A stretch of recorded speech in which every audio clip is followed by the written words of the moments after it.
In all the parallel universes out there, there's only one where Brunson, a late second-round pick, becomes an all-star, leads a team rebuild, and becomes the face of a franchise. And guess what? We're living in it. Already being deemed one of the greatest Knicks ever by some fans, Jalen Brunson is breathing new life to this historic franchise. But how does a guy that is barely 6 feet, can't jump that high, and is not really that fast, able to pull off this insane impact? Only 6 players in the entire league this year got more touches per game than Jalen Brunson, and those are none other than Nikola Jokic, Domantas Sabonis, Luka Doncic, Donovan Mitchell, Trae Young, and Tyrese Maxey. And guess what? None had the ball in their hands longer than Brunson. He led the pack this year in average time of possession, dribbles per touch, and seconds per touch. Despite shouldering a heavier workload in New York, Brunson's managed to keep his turnover rate ridiculously low, sitting at just 8.1%. To put that in perspective, that's a top 5 mark among high-usage players for the entire season. This is mainly because when it comes to Brunson's game, it's all about control. He's not just letting the game come to him, he's dictating the terms of engagement. Brunson's got the handle, the strength, and the footwork to get deep into the paint and unleash his deadly, short mid-range floaters, where he's shooting a good 48%, putting him in the 80th percentile among point guards. He could also decide to shoot the ball from beyond the arc, where he is averaging 40% for the year. In terms of total three-pointers made per game, he's among the top 20 best shooters in the league, and also in total three-pointers made, with 211 made shots beyond the arc.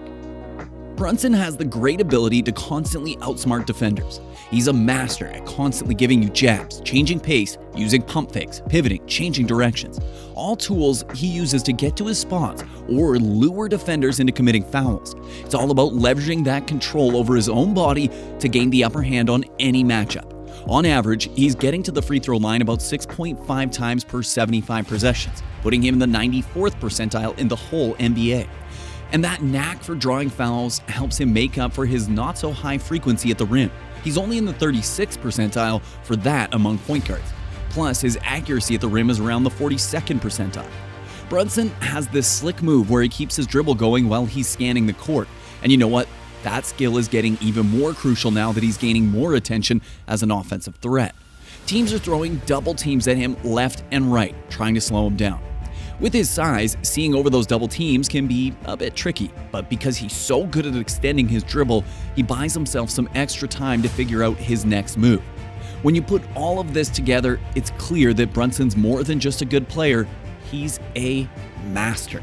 Now, when it comes to defense, Brunson's got some challenges. I mean, he's not exactly towering over anyone at 6'1" in the league full of giants, but he doesn't let that hold him back.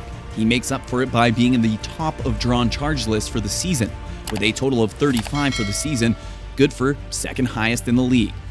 Now, don't get me wrong, he's still got room to improve on the defensive end, but compared to other players in his mold like Damian Lillard or Trae Young, he's holding his own pretty darn well.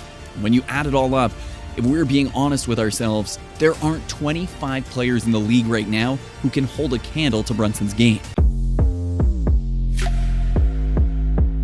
Knicks fans have been waiting for someone like Brunson for ages.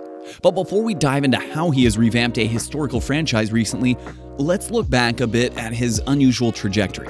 Back in his Villanova days, Brunson was a solid player, hitting career highs in his senior year, where he averaged almost 19 points per game while shooting a field goal and three-point percentage of 52 and 40.8%, respectively. So it was kind of a surprise when he was overlooked in the first round of the 2018 draft and had to settle for a late second-round pick from the Dallas Mavericks. Even though he struggled in his first years in the NBA, by his third season, he was averaging 12.6 points, with an above-average 40.5% three-point percentage and a field goal percentage of over 50%, while coming from the bench. He bumped that average even more the next season, averaging 16 points per game. But surprisingly, in the 2022 offseason, Brunson found himself in New York. The Dallas Mavericks decided to pass on giving him an extension, which would have been a fraction of the hefty $104 million deal he eventually signed with the Knicks. At first, fans and critics were shaking their heads, calling it a major overpay. But fast forward to today, And that deal's looking like one of the smartest moves in the Knicks' history. He made a statement in his first season, scoring a career-high 24 points per game, and had his best season yet from beyond the arc, shooting a career-high 41.6% and sinking 134 threes. This season, he's been even more impressive, averaging 28.6 assists and 3 boards. Cherry on top, he earned his first All-Star selection this season. All this improvement isn't just boosting his personal stats, it's elevating the Knicks' game too. With Brunson leading the charge and the opportunities he creates, they've cracked the top 10 in three-point shooting teams this season. I mean, leading the Knicks to their first top 10 finish in offensive efficiency and their first playoff series win in a decade is no small feat. If we look at January alone, he averaged nearly 29 points and dishing out 7.7 assists per game, all while shooting lights a pristine 61.6 true shooting percentage, leading the Knicks to a 15-2 record that month. To put that in perspective, only 7 players in NBA history have managed to put up that kind of combined scoring, facilitation, and shooting efficiency over a full season. We're talking legends like Larry Bird, Michael Jordan, LeBron James, to name a few. And now we can add Jalen Brunson to that elite list.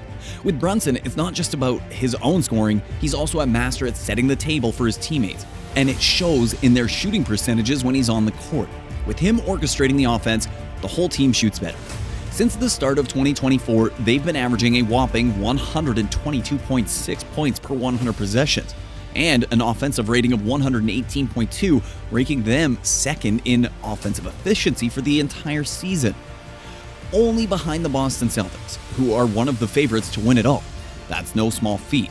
Now, I'm not saying Brunson's the sole reason why the Knicks finished in second place in the East, but he's a huge part of it. And when you look at the bigger picture, like the fact that only 5 teams in the entire NBA rank in the top 10 on both offense and defense, you start to realize just how valuable Brunson is to this team's success. Brunson led the Knicks to the second round of the playoffs in just his first year.